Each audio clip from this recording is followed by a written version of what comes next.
লিটন শান্তরা বিশ্বকাপ থেকে দেশে ফেরাতেই বিসিবিদের গাড়িতে গণধোলাই শুরু করলো বাংলাদেশের ক্রিকেট ভক্ত সমর্থকরা। পেয়েছে কি এরা? কেন ভক্ত সমর্থকদের মন নিয়ে করে খেলা? এদেরকে কাউকে আমরা ছাড় দেব না, এমন স্লোগান উঠেছে ভক্ত সমর্থকদের মাঝে। হ্যাঁ দর্শক, বিস্তারিত জানুন পুরো ভিডিও জুড়ে। এবার যেন বিশ্বকাপে আফগানিস্তানের বিপক্ষে সহজ সমীকরণে বাংলাদেশ সেমিফাইনালে যাওয়ার সুযোগ থাকলেও তারা যেন মাঠে নেমে একের পর এক উইকেট হারিয়ে বাংলাদেশকে খুবই লজ্জাজনকভাবে ম্যাচ হারিয়েছে। তারা যেন সামান্য আফগানিস্তানের সাথে 115 রানে করতে পারেনি সব কয়টি উইকেট মিলে।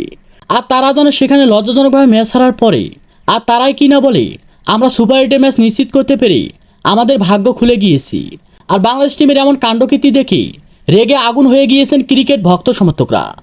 একদিকে বাংলাদেশের লজ্জাজনক হার, অন্যদিকে বিসিবিদের বিশৃঙ্খলা। আর বাংলাদেশের এমন কাণ্ডকীর্তি দেখে আগে থেকে যেন ভক্ত সমর্থকরা সিদ্ধান্ত নিয়েছি বাংলাদেশ টিম দেশে ঢোকার সাথে সাথে যেন তাদেরকে গণধোলাই করবে তারা। আর ঠিক তেমনটাই যেন করলো বাংলাদেশের ভক্ত সমর্থকরা বাংলাদেশ টিম দেশে ঢোকার সাথে সাথেই। আর বিসিবিদের গাড়িতে গণধোলাই করা রীতিমতো যেন সামাজিক যোগাযোগ মাধ্যমে ছড়িয়ে পড়েছে। তো দর্শক, আসলে বাংলাদেশের ভক্ত সমর্থকরা বিসিবিদের গাড়িতে হামলা দেওয়া ঠিক করেছে কিনা সে বিষয়ে আপনাদের গুরুত্বপূর্ণ মতামত জানাবেন আমাদের ভিডিওর কমেন্ট বক্সে। ধন্যবাদ।